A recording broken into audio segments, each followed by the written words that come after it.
பசி என்ற சிறுகதையினுடைய part 3 video. எத்தனை நாள் தான் சாப்பிடாமல் இருப்பது? கிழமையில் ஒரு நாள் கிடைக்கும் கூலியில் சாப்பாட்டுக்கு தானே செலவழிக்கின்றேன். வேலையாவது தினமும் கிடைக்கின்றதா? இல்லை. என்னோடு சேர்த்து குஞ்சு தம்பியும் பட்டினி கிடக்கின்றானே. குஞ்சு தம்பி உழைக்க தொடங்கின பிறகாவது என்னுடைய கஷ்டம் தீருமோ தெரியாது. என்னால் நிமிர்ந்து இருக்கவும் முடியவில்லை. புள்ள, என்ன சாப்பிட்டனியா? இவருக்கும் என்னுடைய வறுமை புரிந்துதானே இருக்கும். அதைத்தான் கேட்கிறாரோ?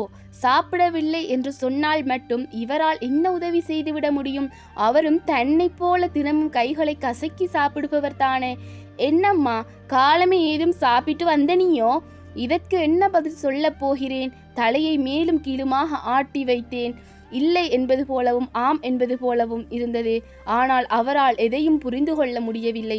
நேரத்தோட வீட்டை போய் சேரம்மா, கிழமை காசு வந்தால் நான் வாங்கி கொண்டு தாரேன். அவர் போய்விட்டார். எனக்கு உடல் முழுக்க சோர்வாக இருந்தது. அடித்து போட்டது போல் உடல் முழுக்க வலியாக இருந்தது. எழும்பி நடந்து வீடு போய் சேர்வது எனக்கு சந்தேகமாக இருந்தது. இன்றைக்கு வேலைக்கு வராமல் விட்டிருக்கலாமே. கிழமை காசை அவர் சொன்னது போல குஞ்சு தம்பி விட்டு வாங்கியிருக்கலாமே. கண்களுக்குள் மின்வெட்டாம்பூச்சி பறக்கிறது. குஞ்சு தம்பிக்கு இன்றைக்கு கிழமை காசு கொடுத்தால் எவ்வளவு ஆறுதலாக இருக்கும். ஆனால் கொடுப்பார்களா? எப்படி கொடுப்பார்கள்? 2 நாட்களாகத்தானே அவன் வேலைக்கு போகிறவன். இப்பொழுது ஒரு அகப்பை சோறு இருந்தால் எவ்வளவு ஆறுதலாக இருக்கும். பச்சை அரிசி சோற்றின் மீது கத்தரிக்காய் பொரித்து வைத்து பொன்னாங்கண்ணி கீரை சுண்டலும் சுங்கான் மீன் பால் சொதியுமாக சாப்பிட்டால் எப்படி இருக்கும்? எனக்கு கண்களில் ஈரம் கசியத் தொடங்குகிறது. அவர் இருக்கும்போது அப்படித்தான் நாங்கள் பகல் உணவு உண்டோம்.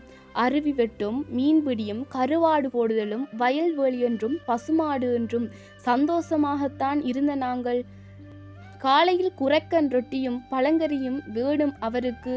புள்ள புள்ள என்று என்னோடு எவ்வளவு இரக்கமாக இருந்தார். அவர் எனக்கு ஒரு புள்ள போலதான். பசுமாடு வரவில்லை என்று தேடிக்கொண்டு செக்கல் நேரத்தில் வாய்க்கால் ஓரமா போனவர்தான். அதோடு அவரும் இல்லை. என்ற வாழ்வும் இப்படி சீரழிந்து போய்விட்டது. இனி குஞ்சு தம்பி ஆளாகி உழைக்கத் தொடங்கி வெப்பத்தை வாரி இறைச்சி கொண்டு கச்சான் காற்று கோபமாக சுழற்று அடிக்கிறது.